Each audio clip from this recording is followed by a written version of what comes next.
boyfriend belonged to the untouchables among the capital's elite, with a family fortune worth tens of billions. To test me, he spent 7 years never buying me a single gift, never spending a cent on me. Even a stop at a convenience store for condoms had to be split down the middle. Then, my mother fell critically ill. I borrowed from every friend and relative I could, but I was still $2,000 short to cover the surgery fees. No matter how much I pleaded, he refused to lend me the money. I arranged my mother's funeral on my own. When I went back to pack my belongings, I accidentally found a list of gifts he had bought for the young woman next door. A private luxury estate, designer handbags, jewelry worth hundreds of millions. There was also a voice chat with his friend. Caleb, is it true Jessica actually humbled herself and begged you for $2,000? Caleb Brooks let out a low, amused laugh, his tone lazy and indifferent. Nevaeh wasn't wrong. Anyone who goes around begging over $2,000, what else is she if not a gold digger? We've only been together 7 years and she's already trying to get money out of me. So that was the truth. 7 years of so-called testing, it seemed, had been sparked by nothing more than a few manipulative words from a young woman next door. However, it no longer mattered. The moment my mother passed away, I had already decided to leave him. I had just tucked the gift list away when the front door burst open. Caleb Brooks stumbled in, a little tipsy, and plopped down next to me. You were gone for a few days. I bet you thought you wouldn't come back. However, you missed me too much, didn't you? You just had to come back. He almost said out loud that I returned just to con him out of his money. Maybe he's always seen me as just a girl after his cash. Without even glancing at him, I scooted away, avoiding the arm he tried to drape over me. He looked at his hand, then at me, confused. He figured I was just upset about the $2,000.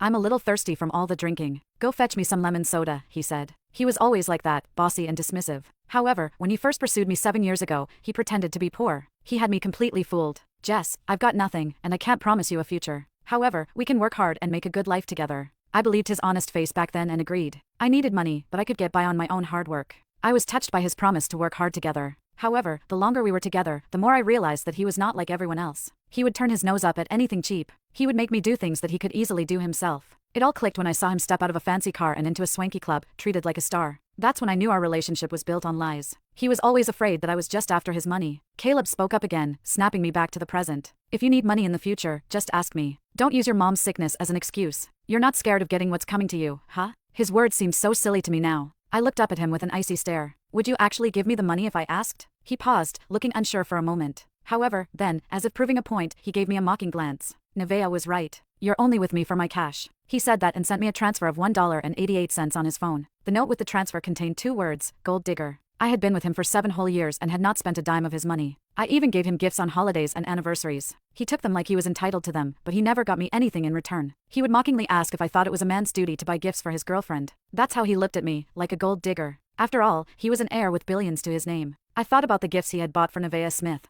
I thought about my mom, who had suffered so much from her illness and died in pain because we could not afford her treatment. I could not stand to be near him a second longer. I got up to leave, but then there was noise at the door.